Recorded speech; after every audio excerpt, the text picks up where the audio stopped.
Hey, everybody. Thanks for joining. We're going to give it a couple minutes and get started. No, I feel like we got 80 folks waiting here. We got this thing recorded. Why don't we go ahead and just start with maybe the disclaimer, and then from there, we can roll into the rest. All right. Today's meeting will be recorded for public record. We will start this recording already. We will place a link of today's video on our FedRAMP YouTube page after the meeting. Sometimes that takes a business day or two to happen. During this meeting, if you want to ask a question, please leverage the Q&A function, which if you click on the little, what I learned today is called a waffle icon on the lower right-hand side. So click the waffle and waffle a question, and we will try to waffle an answer for you. All righty. So here's today's agenda, pretty straightforward. Now I have to give the legal spiel. I am communicating today in my official capacity on behalf of FedRAMP and the General Services Administration. We hold these meetings to enhance transparency between industry and FedRAMP so that we can open a dialogue and share new developments. Nothing that we share constitutes business advice, and any reference in this conversation to any specific commercial product or the use of any corporation name is for the information and convenience of the public and does not constitute endorsement, recommendation, or favoring by GSA. By far my favorite part of these meetings. All right, so let's get into it. Let's give you a quick update on the phase 2 pilot. All right, so all 3 of our cohort 1 participants are in final review with the PMO. If we still had emojis, it'd be like, yay, yay, yay, yay. We're really excited. This group of folks like really hustled to get something together for us, and the quality of that hustle is very commendable because we're just digging in now, and it's pretty impressive. We're really excited.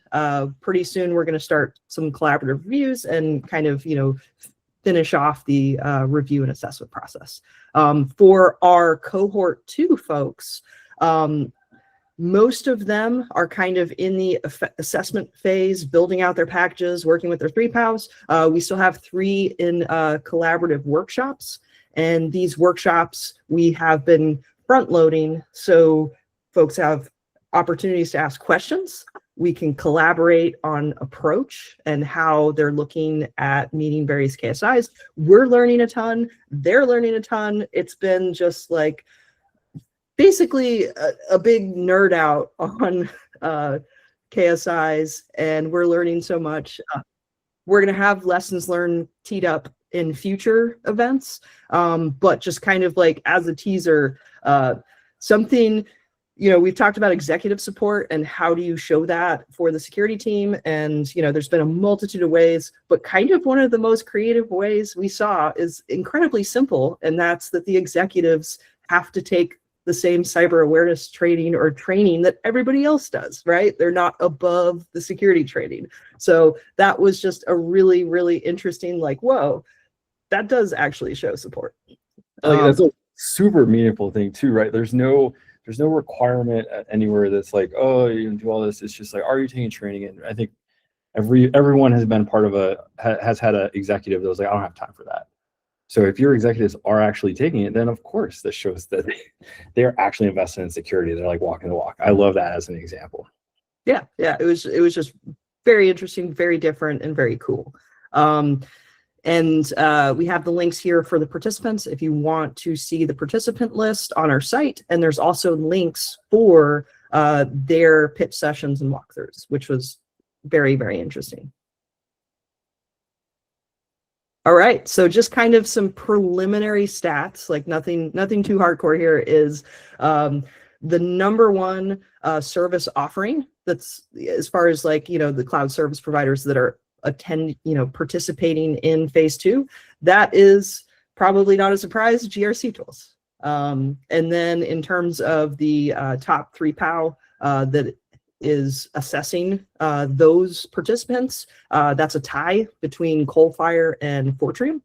And as far as GRC is concerned, we have kind of a little bit of a GRC inception going on, where some of the service providers are leveraging other GRC tools from other participants, like all at the same time. And so the top individuals for that is Paramify and Vanta, as far as like reuse of other folks.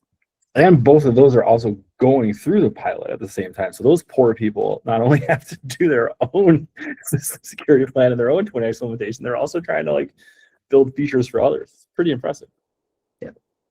Yeah, absolutely.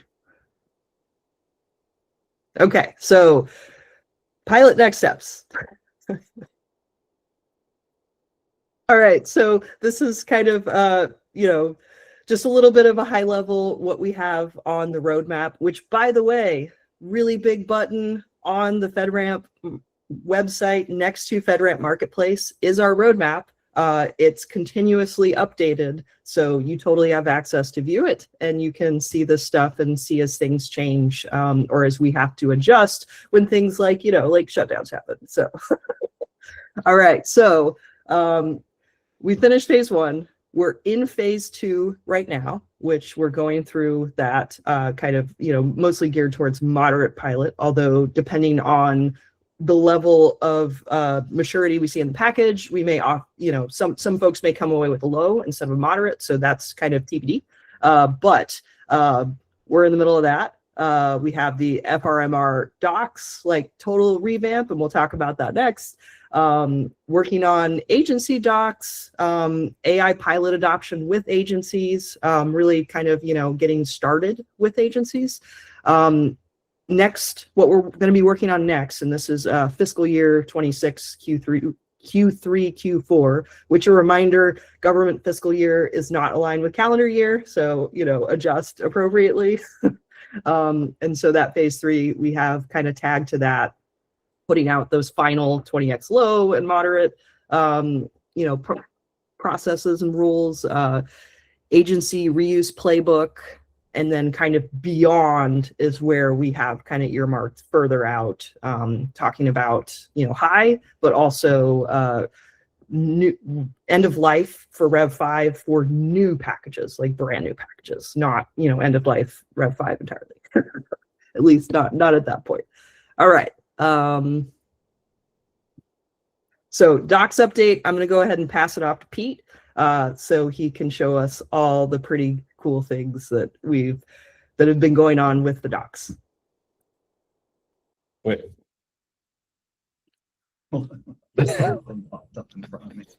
So, there we go. Okay, sweet. We're enjoying the fact that we have set up. Ryan Hazing is sharing the slides, and we didn't want to be like next slide all the time, so we decided that we would gesture our slides.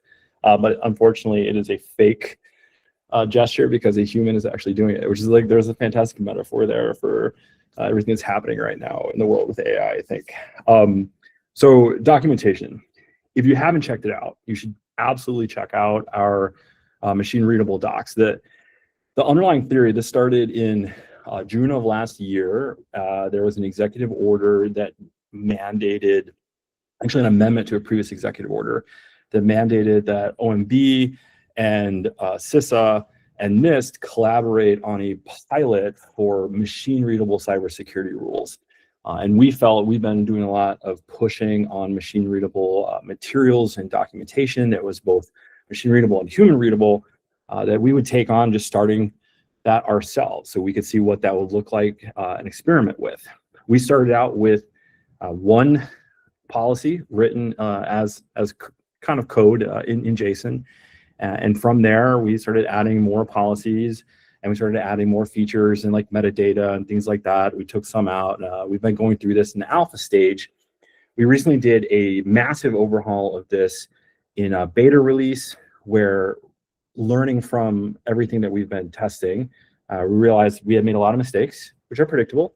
One of them was the fact that we numbered everything to start with, because everybody numbers everything to start with. Like, that's really easy. And then we started having all these gaps as we took out numbers. And then if we wanted to reorder things or recategorize things, it got really confusing, because you'd have like 03 would be the first one, and then 01 would be later in another section. So we realized numbering is bad when you are kind of doing like what nominally is unordered, right? The order is only useful for general human display convenience. The order is not an integral aspect of this. So we stripped out numbers. And then one of the things that we saw a lot of back and forth with was the names, and how it's difficult to have an ID. Some people really want an ID. They want to be like, AC3. Some people really want to have a name like Access Control Management. And it was kind of split on how to go about that. So we just simplified it, compacted it all together. And so every requirement and every KSI has a name, and then that name forms the ID. So if the name is like using cryptographic modules, the ID is going to be UCM for using cryptographic modules. So somebody doesn't have to be like, what's the one for using cryptographic modules? Because you can just say, obviously, that's UCM. That's easy to remember. So we're just trying to make this simple for people to talk about, to see, etc. And then because it's machine readable underlying data, we get to do really cool stuff, like have separate rules and requirements and recommendations for 20X as we do for Rev 5. And that's all in the same thing. So when you see that on the doc site that there's a 20X stuff and Rev 5 stuff, that's all generated from the same underlying set of rules. It's not two separate Word docs where if we make a change in one, we have to make a change in the other or something like that. It's all just generated from the underlying JSON, which is really, really nice. But most importantly, it means that as we update things, as we change things, it's a lot easier for people that are using this capability as part of their trust centers, their automation, etc. They get to just pull the latest version of the files and integrate the new things.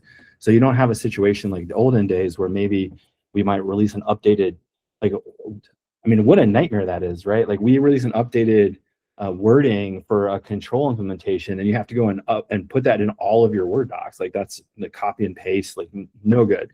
So this kind of prevents that. And so far we've had really big uptake on it, really excited about it.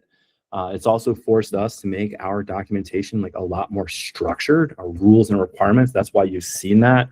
We made a deliberate move away from these long narrative things that was like maybe the paragraph said something 3 different ways, but it kind of contradicted itself. And so like people would rules lawyer over like all, but in this paragraph it says this kind of stuff. So we're really happy about the future of the docs. This new release is really dialed in, lots of good changes in the underlying stuff, and the output is really nice and clean. So this is pretty much going to be the way things are going to look going forward, at least for the next little bit. Oops, I already talked about that. We'll just zoom through it. All right, let's talk about what is next. May. So earlier in the deck, we talked about releasing FedRAMP 20X rules for, the final rules, as we've been calling them, for low and moderate at some point in FY26, Q3, and Q4. Before we hammer down the details, let's talk about this little reminder: where did 20X come from? Like, why do we call it that? Anytime a Q&A comes up, my automated thing doesn't work. Wait, no, okay, right there, perfect. So a brief reminder: you don't have to read this whole slide, but the reason why it's called 20X is originally it was actually called 202X, because the idea was that we would work towards creating something similar to a baseline every year. And then once we publish that, just like software, once we publish that version, we would say, okay, here's the entire set of requirements released this year. This set of requirements is valid for 2 years. And for the next 2 years, you have predictable, everything is clear. You just go forward and execute. Like, just like you're using your software, you don't have to make a bunch of changes. That's because like we don't want people to have this feeling of constantly being overwhelmed by FedRAMP, making changes, suggesting things, etc. So as that 2-year path 202X certification would be available, we'd be developing an incremental release every year that has additional improvements and changes. And you'd have a ton of time in advance to see those changes and decide whether or not to adopt them early or later. And if you want to just wait and see it all play out and not even pay any attention to it at all, you'd totally be able to do that. The reason why it went from 202X to 20X is because someone simply pointed out, what happens in 2030? Is it over? Are you only going to do this for 5 years? And we said, no, we should actually be 20X then instead of 202X. You might notice that we never did a FedRAMP 2025 release. That was because this whole thing took a bit more time than we dreamed of a year ago. But I'm really happy with where we're at. So next slide. Today, I'm kind of sharing with you all in this working group the first kind of heads up on what we're looking at with this. We're now targeting a consolidated rules release for 2026 in May of this year. Now that is like, we'll talk about that in a second, but like what is going to be in that release, the intent is that it's going to be all of the updated Rev 5 rules. That includes all the stuff that's out here right now in RFC. It's going to include the balance improvement releases stuff. It's going to improve all the 20X stuff for low and moderate.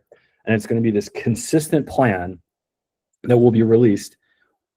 You'll have, especially if you're Rev 5, you'll have approximately 6 months to adopt it.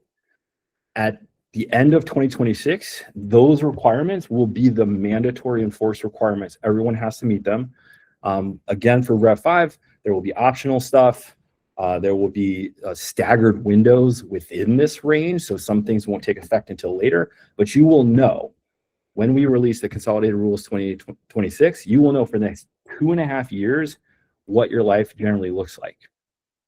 Then, during those 2.5 years, we'll be developing the Consolidated Rules 27, where we'll be doing the same kind of thing we did this year, adding some stuff, testing some things, tweaking some things, and maybe occasionally doing some emergency patches and things like that. As we go into next year, you'll basically have the option, do I want to jump to CR 27? Do I want to wait for CR 28? Like, what do I want to do? So like, this is what we're really looking for. We want to make it really clear. That's obviously just a quick intro and an overview to this concept. It's going to be coming with a lot more instructions, documents, materials, etc. But I want you to understand, especially on both the 20X side and the Rev 5 side, that we're going to be releasing a ton of stuff over the next few months that are going to create this consolidated rules for 2026. And like, you will have plenty of time to adopt those in most cases. I'll do a live Q&A here, which is a question about 20X high certification path. So if you take a look, strongly encourage folks to continually take a look at our webpage, FedRAMP.gov/20X. There's a timeline and a phased implementation approach. High is not intended until phase 4, which would be FY27. So high will not be in the CR26 release for 20X. All right, next slide. Oh yeah, and so I already spoiled this, but like right now, this is what we're targeting is May of 2026. So when we did these documentation updates, we wanted to show like the direction that things were moving in and get things into a stable, like machine readable format. We're really happy with that structure for the machine readable stuff, but you can expect that between now and May, a lot of those key security indicators are going to change. So if you are following along, we strongly recommend that you pay attention to the spirit of all of these, but expect a lot of key security indicators to change on wording, expect a ton more examples, etc. But again, disclaimers, fingers crossed, we're hoping that in May, we will release the formal finalized versions of all of our open RFCs, 20X rules for low and moderate, and significant updates to clarify a bunch of outstanding issues with Rev 5 related materials. We intend as part of that, I know this is 20X working group, but as part of that, we intend to go back and revisit every single FedRAMP pile-on control in Rev 5 to revisit that and see if that's still the right additional statement for that. Okay, some Q&A. I'm going to jump in here because there is a Q&A related to this, and you kind of touched on it, Pete. So somebody asked, when we say CR26, does this mean it applies to existing Rev 5 systems for continuous monitoring? Yeah, it's going to be consolidated rules that explain what the expectations will be for all Rev 5 services through 2027 and 2028.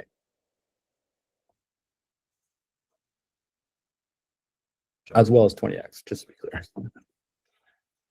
All right, here we go. We got a bunch of general Q&A. So at this point, we've got a lot of time left in the day because during our Rev 5 meeting, I think what Marcia did a thing. It was like we did over 40 questions in the Q&A. We can see some of these Q&As pile up. You're welcome to ask questions about anything related to FedRAMP, but generally, we're hoping to kind of focus some of this Q&A on the currently open requests for comment. If you have any questions, clarifications, discussions, anything like that, throw them in the chat. And I'm going to hand this over to Ryan to MC this with us. Cool. So we have a question, might be business advice, but I think you can still help provide an answer. Should CSPs be planning to budget for tooling? If a CSP is going to have a budgeting requirement for purchasing tools in 2027, they would need to plan in 2026. I have no idea what these costs are. Basically, what obviously without giving business advice, what? Yeah. I mean, this is exactly the reason why I think it's important for us to have a stable release path of rules, right? So that you can see it way ahead of time. So right now, today in February of 2026, you should have a pretty darn good idea of what kind of tools you're going to need based on the RFCs that we have out, the proposals we have out there, and the balance improvement releases. Like, you should most likely be taking a look at tools that will help you develop automated modern security packages. Little plug for next month, the Rev 5 Community Working Group, we're going to host a special event about modern system security packages and the types of capabilities and tools that you might use for that. But you should start budgeting for that now. And then when May comes along, it's going to be really clear that you're going to need to do that. And then you have until December, plus whatever additional, in the case of this, since it's new, whatever additional grace periods will be in play, you'll know exactly what those are. So right now in RFC 24, I believe it's kind of saying that the grace period will extend through the end of September 2027. So whatever we finalize that, basically in May, you'll know exactly when you're going to start getting corrective action if you don't have those tools in place. Okay, we have another question. It's somewhat related to Rev 5. Go ahead and ask it. It's related to our balance improvement release for collaborative common. Since FedRAMP 20X is designed to be a sponsorless program, how does the role of current agency sponsor change when we transition? Will they simply become customer consuming the package from the marketplace? And does this relieve them of their continuous monitoring responsibilities? Yeah, this is a great question because it pings a fundamental kind of failure on our part to really communicate the changes that have been ongoing in the program. The idea of an agency sponsor applies right now for the authorization. You get an agency authorization. Now, that agency, if you're following the old traditional process, is also then responsible for doing your significant change requests. We've been working over the last 2 years to develop an entire new process for that called the significant change notification process. That process is going to go into wide release at the end of this month. Effectively, once that process goes into wide release, you do not have a sponsor for ongoing monitoring at all anymore. It is your responsibility to communicate with all of your agency customers and work with them. There's no more concept of a sponsor once you've been authorized. So the sponsor is that agency that fronts that original investment in the review of your security controls. Once you adopt the significant change notifications process, you don't need them reviewing your stuff on a basis and making decisions. You do need them paying attention to what you're doing and making decisions about their own use of the service rather than what you do with your service. So over the next year, as CSPs adopt the significant change notification process, the concept of ongoing sponsor just like goes poof, it disappears. On top of that, you are always required to make continuous monitoring information available to all agency users. And we're likely going to be publishing an RFC shortly with intended corrective action and some really clear enforcing deadlines to make it clear to CSPs that aren't doing that they have to. Awesome. We got a thumbs up on that. Okay. Question. This is related to an RFC 0023. If ready status is eliminated this year and the next renewal would be in early 2027, would the CSP be delisted at that point if ATO cannot be achieved? So this is where we put out a lot of RFCs with a lot of info. I'm going to ask you to actually read that RFC 23 because it has very clear instructions on what happens to current folks. But if you are currently FedRAMP ready, there is a period of time in which you will stay as legacy FedRAMP ready. But really, honestly, my kind of vibe here is like, why would you stay in FedRAMP ready? Instead, you should be concerned about the program certification path outlined in RFC 23, and you should be thinking about how you would transition from FedRAMP ready into that path so that you can just actually get a FedRAMP authorization instead of sitting in a useless, wasted state that is really of no direct value. Great. We'll keep it in the same vein and go with another RFC question. RFC 24 machine-readable packages. Regarding that RFC, it establishes a hard deadline of September 2027 for existing CSPs to convert to machine-readable authorization packages. Will the PMO be providing official OSCAL templates or conversion tools specifically for the migration of legacy Rev 5 system security plans? So there's a couple of points I want to make in response to this. You probably saw me shaking my head. It does not establish any deadlines. And that's one of the it is a proposal for comment. Nothing is established in an RFC. Everything might change in RFC. We might just delete the entire thing and say that was a terrible idea. We've literally done that before. So do not assume that an RFC indicates a specific thing. It is intended for us to gain feedback, information, background knowledge on the impact, et cetera, of such things. So it does not establish a deadline, it proposes a deadline. As to the FedRAMP PMO support of transitioning, to modern security packages, the answer to that is that no, FedRAMP will not be providing a service for cloud services to do that. This is something that we are expecting industry to fill the gap on. We know that the capabilities are there, but we need industry to move forward and people to procure the tools, use the capabilities that benefit you. Come to the next Rev 5 community update where we're going to have that special event that's really going to be focused on why you shouldn't be thinking of this as a transition to OSCAL, because OSCAL is irrelevant. It has nothing to do with what we're looking at here. This is actually a transition to using tools and capabilities to manage your system security plans in a modern way. And a side effect of that is that you can output that in a format that can be easily exported in any different format, whether it's OSCAL or something else. But very few system security plans will be maintained in OSCAL. They'll be maintained in a proprietary format within the tool and platform and capability that you'll use that will allow you to do all of the related things. And in that note, I will just say about RFC 24, which is really Rev 5 focused, but it's kind of been astonishing to me how many people have been sleeping on the actual requirements in there, which are things like you have to have a separate system security plan for each service that you sell under a different name, which means you want to maintain 20 different Word docs if you're a big complicated system. That's pretty hard. And the other one included in there in that vein is that you have to update your entire system security package within a month of completing a significant change. this is not about going from Word to OSCAL. This is about completely changing the way that you are maintaining your system security materials so that they will always be up to date, clear, and easy to use. And, you know, I want to hit on what Pete said. All of these are put out there as proposals. If you see a date and you're like, that's crazy, there's no way we can meet that date. That's of the RFC is for you to comment and give us information and tell us why that's impossible to meet. What's going on? Like, give us information. That's the purpose of these RFCs. Yeah, we've got some great feedback already on some of these things that like have made it clear that we probably want to shift the way that we're approaching corrective action. We probably want to shift some other stuff like that. But that doesn't mean you shouldn't comment, because the more comments we have, the more that we can properly inform our strategy.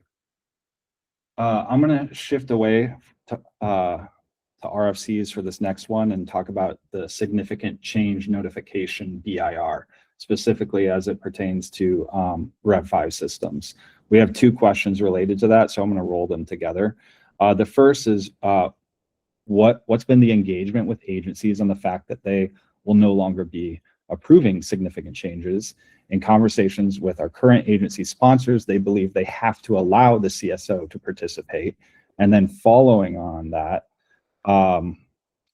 thank you for the significant change notification process to accelerate our feature velocity. Can agency-sponsored CSPs adopt this specific 20x process now as the balance improvement release while remaining on the Rev 5 baseline, or is this strictly reserved for 20x validated packages? Yeah, so what we have here is a confluence of different events happening all at the same time. So as a quick recap for folks, so we develop things for 20x, and then as we think that they will create such a positive improvement for Rev 5 that it will make 20x so much better than Rev 5 that nobody will want to do Rev 5, we consider kind of balancing Rev 5 out a little bit by releasing some of those capabilities to Rev 5. Balance improvement releases are always started with betas. The significant change notification process is currently in beta. The beta is ending at the end of this month, tentatively, like that is our current goal, is February 27th. And then at that point, it will go into wide release. So what we have right now is this transitional period where to participate in the beta, we did want your agencies to give permission in advance so that they could understood what was happening and make sure that we could make sure that they like understood and were participating, et cetera. Once this goes to wide release, this is going to be up to the cloud service provider to determine whether or not they're going to adopt it, how they're going to adopt it, and to make sure to communicate appropriately with their agency users. Over the course of the next month, we had an agency liaison meeting yesterday where we talked about this a lot with agencies. We're going to be continuing to produce materials over the next month to add agency support to this, including some draft policies and some other supporting things. But at the end of the day, there's kind of two aspects of this that get a little complicated, okay? So some agencies might have a contract with a cloud service provider that says the cloud service provider will not follow the FedRAMP process, but will instead follow an agency-specific process that requires significant change requests in advance. If that's the case, that's something for you to work out with your agency that you have a contract with. And this is one of the things that gets really difficult, is because a lot of times the compliance folks have no idea about that. So you need to talk to your lawyers on the CSP side, and on the agency side, you need to talk to your acquisition folks and find out what's in your contracts and if people actually know what they're talking about. If they don't have that in the contract, then it's up to you as a CSP to balance the customer needs of all of your customers. If you have one customer that really, really wants you to stay on the SCR process, like that might be in your business interest to do so. On the other hand, if you have 30 customers and one of them really wants you to stay on the SCR process, but the other 29 don't want to wait 6 months for that agency to approve your stuff, probably in your interest to go to the SCN process. FedRAMP is explicitly and deliberately not mandating either, so that you have the opportunity to work that out. But if there are agencies that there isn't a contract in place and the contact at the agency is really pushing back against SCN, reach out to us, info@FedRAMP.gov, and we'll see if we can talk to them and help them feel a bit more secure about taking this modern path that is mandated by both law and by OMB policy that they actually have to follow. Well, I'm going to bring it back to 20x since this is a 20x update. what are some of the current key challenges or roadblocks the FedRAMP team has encountered with 20x pilots? How are we addressing them? I think the most obvious and just like right in front of you roadblock is time, people, availability, effort. We just came through, I think we calculated like 70 hours over the last month with pretty much my entire senior staff and a few of my other staff, like in collaborative meetings with pilot participants. That's pretty much like more than half of our day spent doing that. We gathered so much useful information and stuff during that, but that's why we had to limit participation in the pilot, because it was a lot. We're mostly through that now, so I'm actually have some free slots on my calendar next week for the first time in a month and a half, which is great. But like that's been the main roadblock, is just like developing something that makes sense to everyone, requires repeated testing, evaluation, and prototyping and working and moving forward. That takes time and effort. That's why we didn't finish this in March of 2025. I think the next roadblock in front of us is going to be that same constraint applied to delivering the rest of this. So, we need to release this with examples for every single key security indicator, with more information to help people think about their approach. We also need to update a lot of process materials. We're rebuilding our internal tooling and capabilities. FedRAMP historically has tracked everything that it does in the world's most complicated spreadsheet that is like really more of a spreadsheet of Word docs where cells have unstructured data in them. Like we don't have a lot of, this is what happens when you're a government program, right? You don't get access to a lot of the cool stuff. So we're trying to like re-baseline a lot of our capabilities in order to be able to deliver. In the long run, the biggest roadblock over the course of this year is going to be hiring. And if you hung out with me a couple of weeks ago at a DGI event, if you haven't, Google it and listen to the video. But I teased in there the FedRAMP cybersecurity service, and we are not ready to share a lot of information on that yet, but I am really, really hoping that I'm going to be able to open up and hire a lot of federal short-term positions, where the idea is going to be to bring in like cool cloud security engineering folks from private sector to come in, do a tour of service similar to the way I came into government with the U.S. Digital Service. Spend some time working with FedRAMP, detail to an agency, work with an agency and get that real inside scoop of how this all works. And then, also tons of insight into security processes, methods, et cetera, for private sector cloud service companies. Then at the end of your 2-year term of service, hopefully it shouldn't be too hard for you to go find a job in private sector that pays a lot more as a result of your time here with FedRAMP. So we're really excited about the FedRAMP cybersecurity service. So we'll hopefully unblock this roadblock over time, but it is itself a roadblock. It takes a lot of effort to do that. I'm going to knock out 2 questions myself because we have a lot of questions and I want to be short and sweet on these.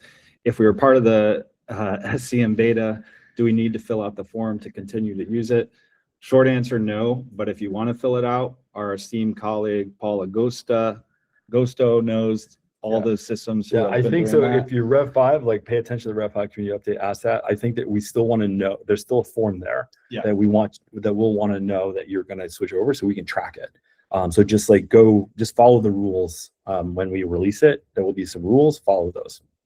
So I was off there. Oh, damn. Yeah, we still love you. All right. So when's the next FedRAMP day? I can take this one. We're planning that with OMB. OMB really has taken the lead on that, and that will be in the March timeframe.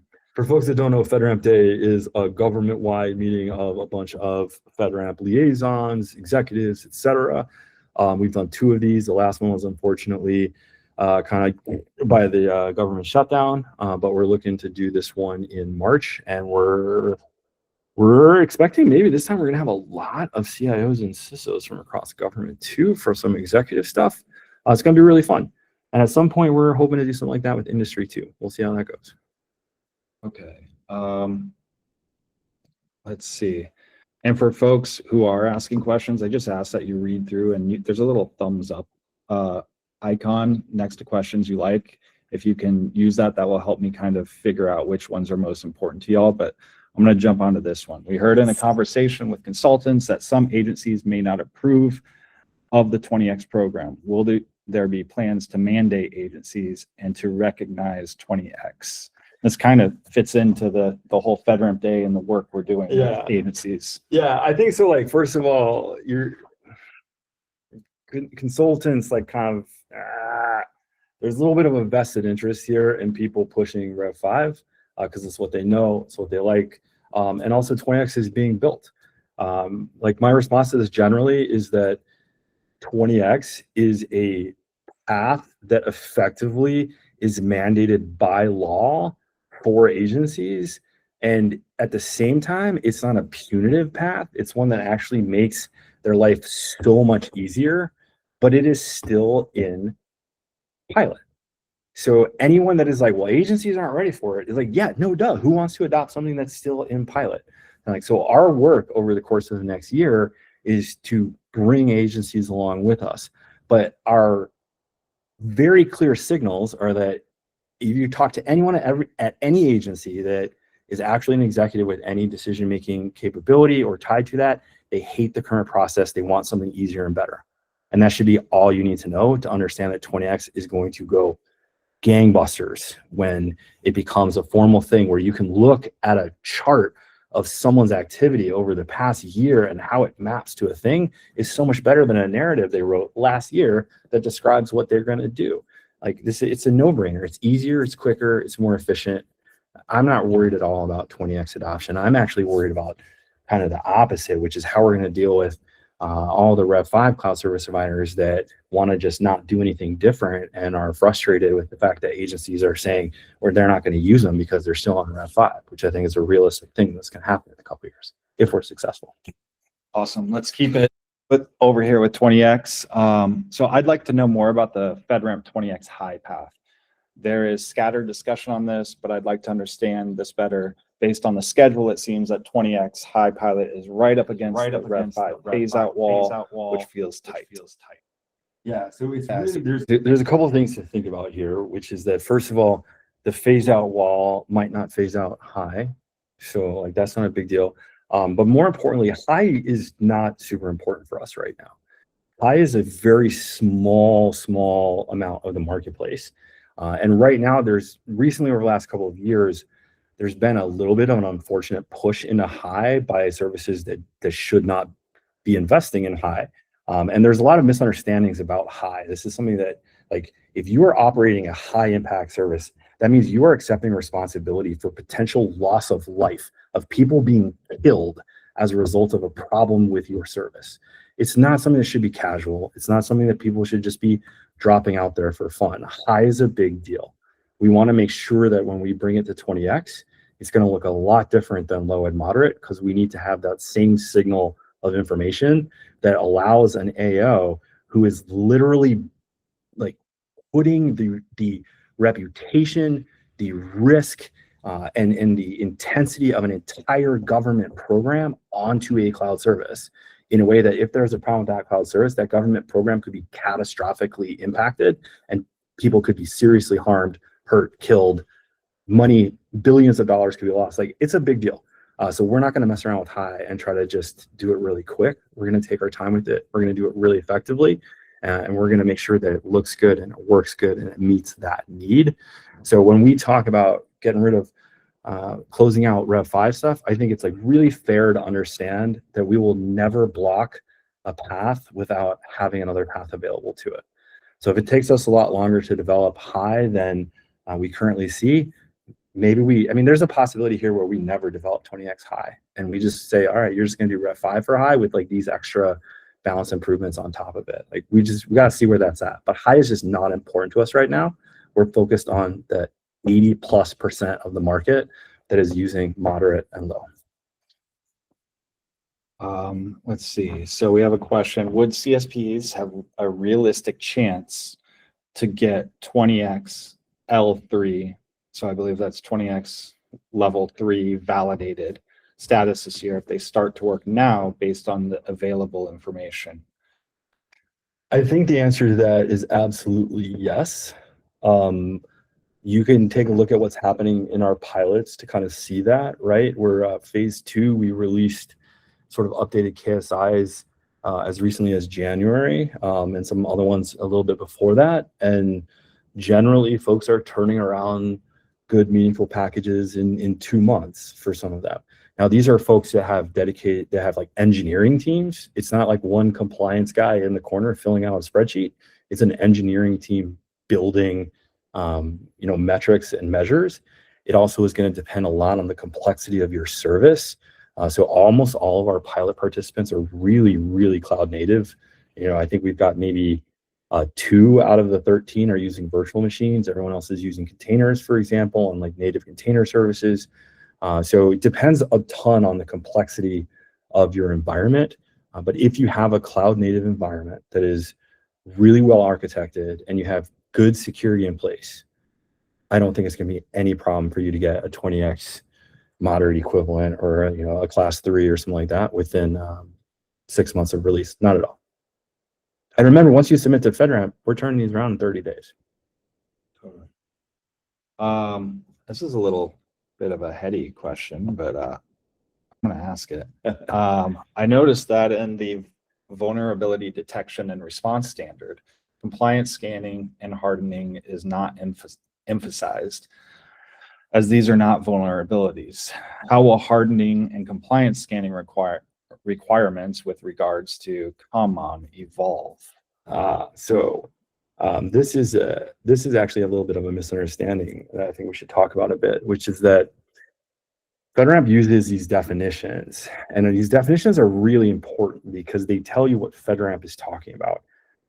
And vulnerability is defined against a legal definition. Like in the US code, there is a definition of vulnerability, which is any attribute of hardware, software, process, or procedure that could enable or facilitate the defeat of management, operational, and technical controls used to protect against an unauthorized effort to adversely affect the confidentiality, integrity, and availability of an information system or its information.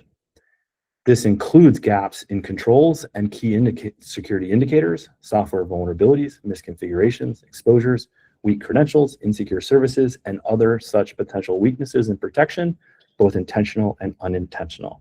That is our definition. We switched from the law, quote from the law in there, to our own edition right in the middle of it. But effectively, everything that you're talking about there, like compliance scanning, things like that, that should actually result in a vulnerability. If you see that you are not properly doing something that you think you're supposed to do from a security standpoint, that's a vulnerability. Cool. Asking this, we have 3 thumbs up, which is the most questions. So I think this is from an agency regarding RFC 22. Can existing agency-sponsored CSPs leverage our external audits like SOC 2, Type 2, and ISO 27001 to satisfy specific KSIs during our transition to 20X? Or is this reciprocity path strictly reserved for new market entrants or with current FedRAMP ready systems?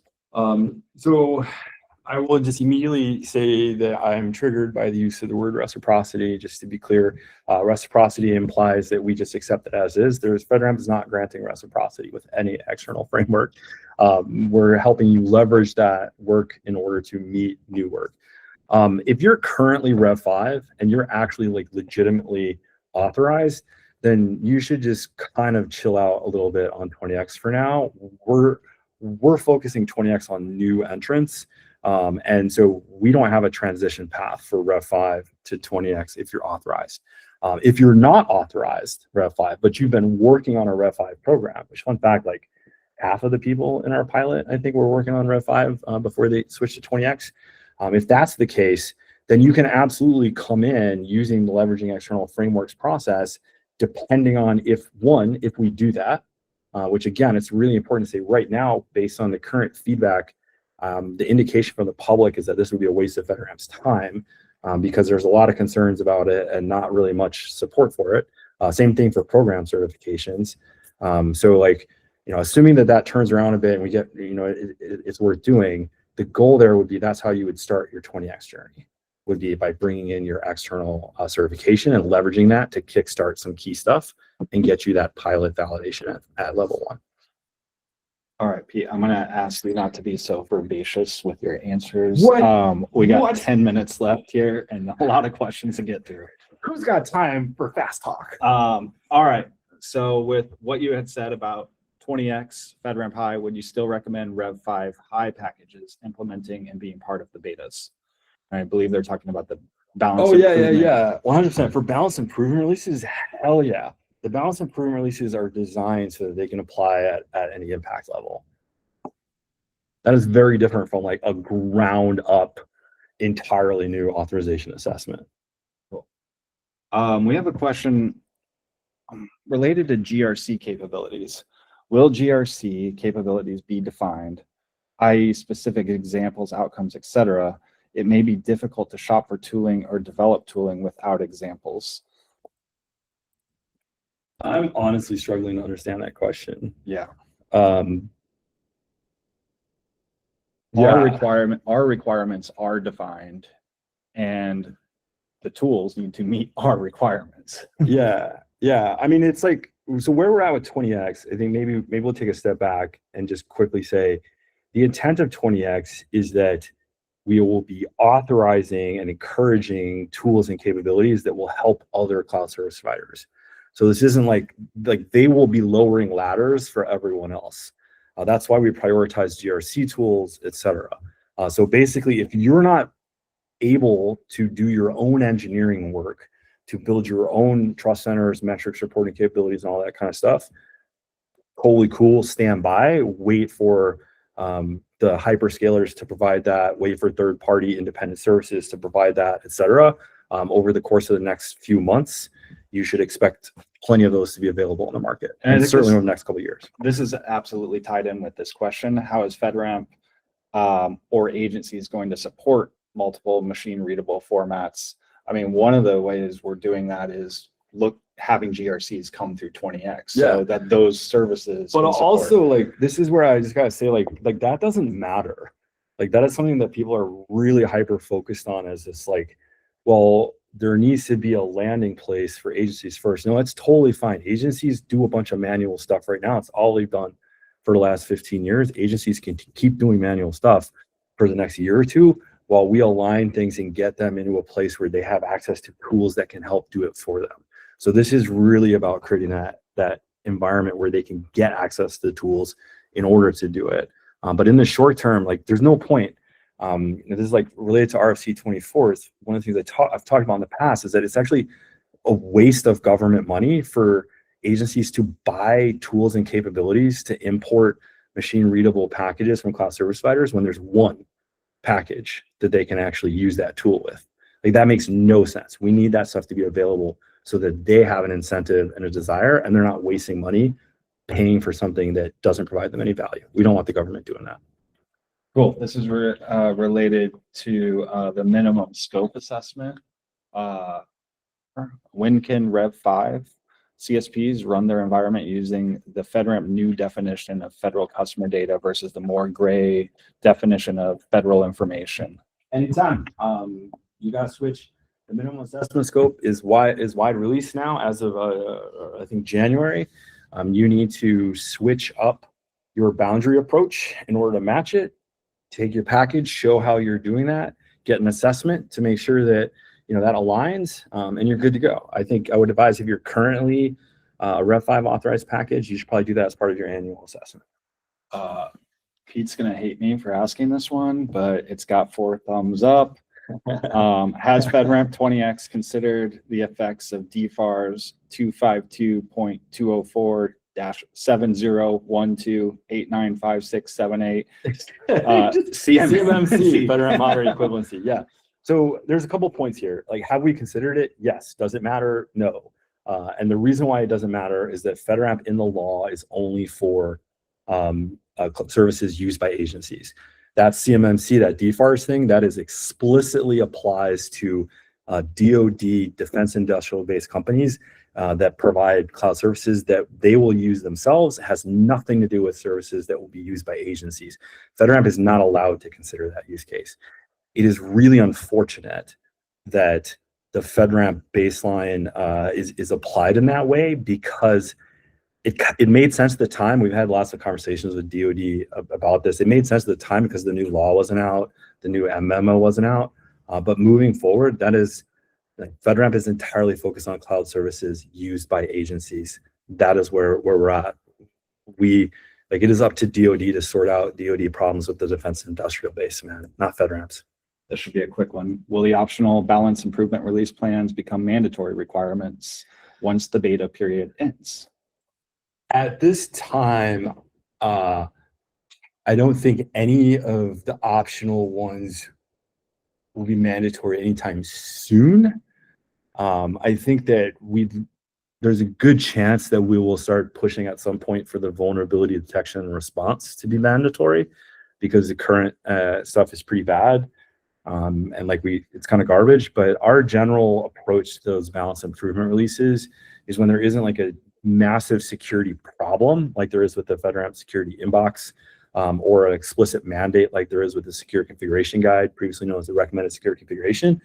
We would rather let the market sort it out.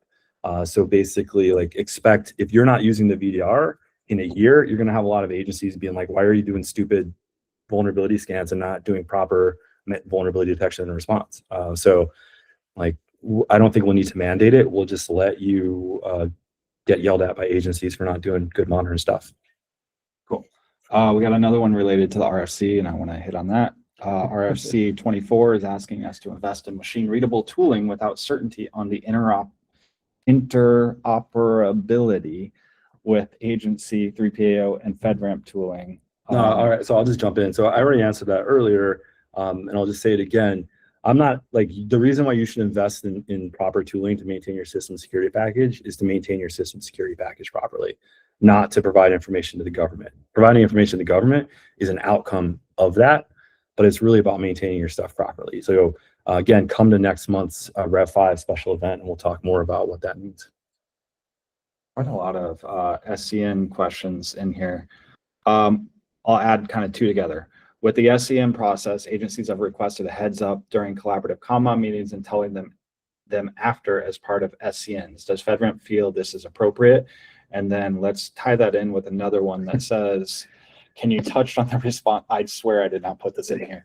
But can you touch on the responsibilities from agency standpoint pertaining to COMMON actions that FedRAMP PMO, formerly JAB, used to manage? Are agencies required to work with the cloud vendor to satisfy CA7? Yeah, those are very different things. Okay, so the SCN question, reread the SCN. You are required by FedRAMP to give them a heads up on certain things. But again, right now we were in a beta phase. So they might have asked you to give them a heads up on more things. That's totally fair. If that ends up being a problem after the beta phase, work it out with your customer. You should be happy, as the other question asked, that you have an agency customer that's actually interested in paying attention to what you're doing. For the question about continuous monitoring actions, so agencies don't have to participate in continuous monitoring if they don't want to. Agency AOs can accept the risk of operating a service that they're not paying any attention to if they would like to do that, right? That's on the agency. So the thing that is critical is that the cloud service providers make that opportunity available to all of their agency customers. And it's totally fine if agencies are like, no, we don't want it. One of the things that we've talked about that we commonly advise is if you want to do a significant change request, but none of your agencies are responding to your stuff, you send them all an email saying you're doing a significant change, you host a meeting, you have no agencies in it because none of them decided to come, but you still invited them. You met FedRAMP's requirements, and then you ask if there are any concerns about the significant change, and nobody says no because there's nobody there, and then you make the change, and then you tell them all that you made the change.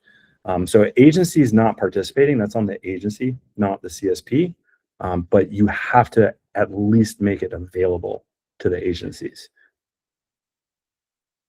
Oh, okay. A couple questions about my shirt. I make these myself with my Cricut and an iron in my in my room. So I can't unfortunately sell you these as a side hustle because there will be an ethics conflict. However, we have a related question. When is the FedRAMP branding RFC coming out so that I can make a t-shirt like you, Pete? Yeah. So we're not going to do an RFC on that. Instead, we're just going to update our branding guide. Our lawyers are like, you don't have to do an RFC.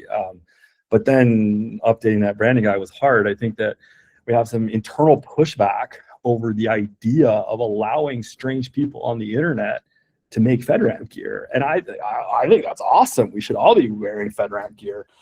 But you know, we're negotiating that with our people. We're at 2 o'clock. We could try to knock out these 5 questions, or we can end it.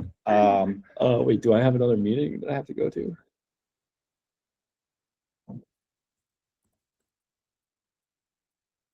Yeah, we have another meeting that we need to go to. We have another We have a meeting with So, OMB. if your question didn't get answered, please feel free to use GitHub discussion boards. And we'll drop a link when we post this to YouTube to that discussion board. I Go to apologize. FedRAMP.gov/community, and we'll have a link to that discussion board. That's easier to remember than the discussion board link. Cool.